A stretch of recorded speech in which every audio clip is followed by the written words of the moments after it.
Okay, everybody, second part here. We left in the last video with working on 49 squared. And I said you could rewrite it as 50 minus 1 because 49 is very close to 50. We're going to look for a pattern like we did up here with this one. And what you will see is if I take and FOIL it, 50 squared, 50 times a negative 1 is minus 50. And 50 times a negative 1 is minus 50.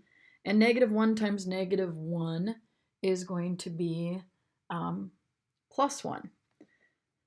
All right, so what do we end up with here? 50 squared is 2,500. And if you add minus 50 and minus 50, you get minus 100, which really is doubling the 50. And then negative 1 times negative 1 is the plus 1. And if you work that all out, you get 2,401. You can check that with your calculator by taking 49 squared, but you'll see that that should be your final answer. Now, what's the point of all this? We have two situations where we have binomials. Well, I guess one situation where we have a binomial that has adding, and there's a pattern to that. You'll see here on the side I've written a plus b squared. If I took this x and I squared it, okay, and then I took this x times this 8. This is your a, this is your b. So it would be 8x.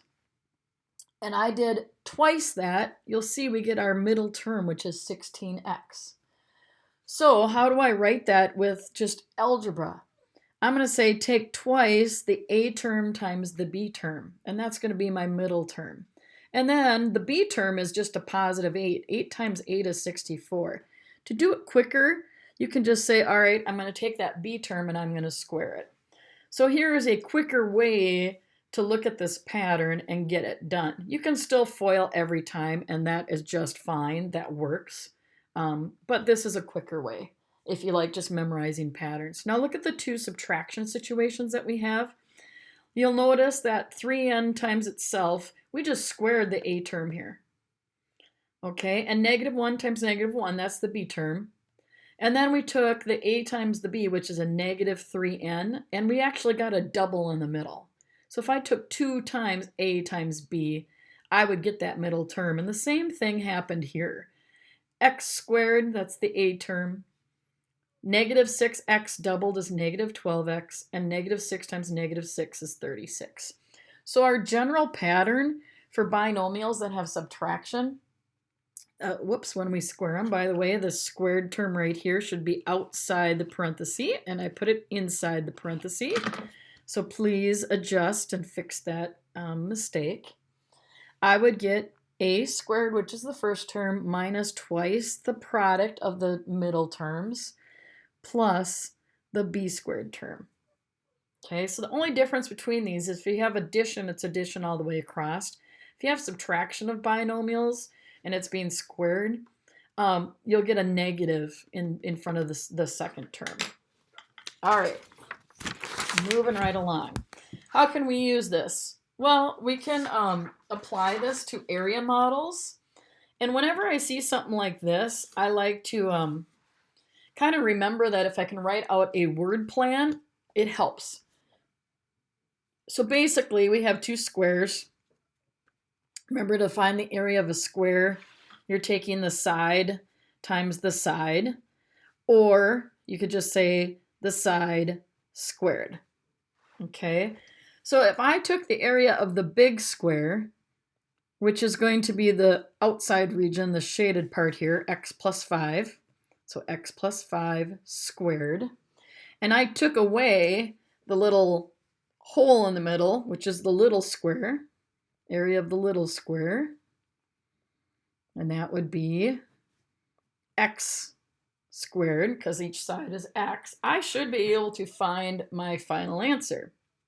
Now, if you use the pattern that we used from before, that I just showed you on the last page, this is an a plus b squared.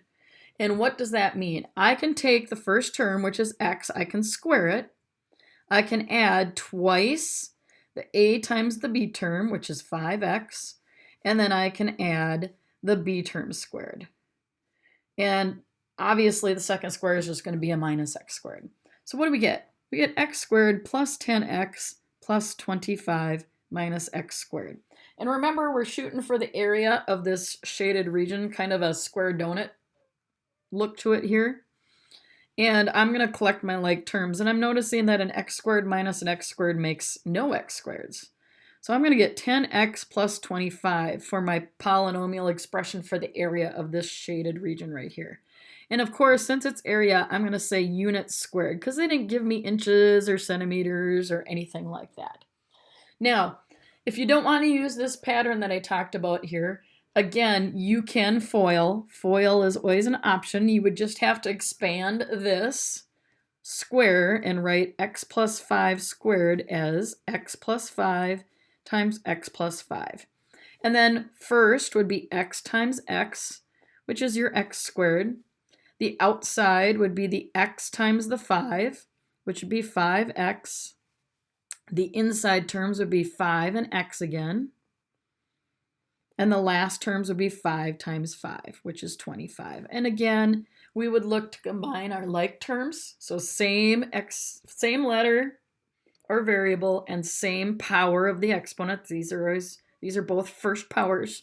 So I get x squared plus 10x plus 25. And remember, on this, we would have to take away the area of the little square. So that would still be part of the picture here. I'd still combine my like terms, and these two things would get rid of each other, and I'm still going to get my same answer that I did above. This will take some practice, this will take some scratch paper, and it'll take some work, but it definitely is something that is very achievable. So, good luck. Make sure you check for the homework on Schoology, and we'll see you soon.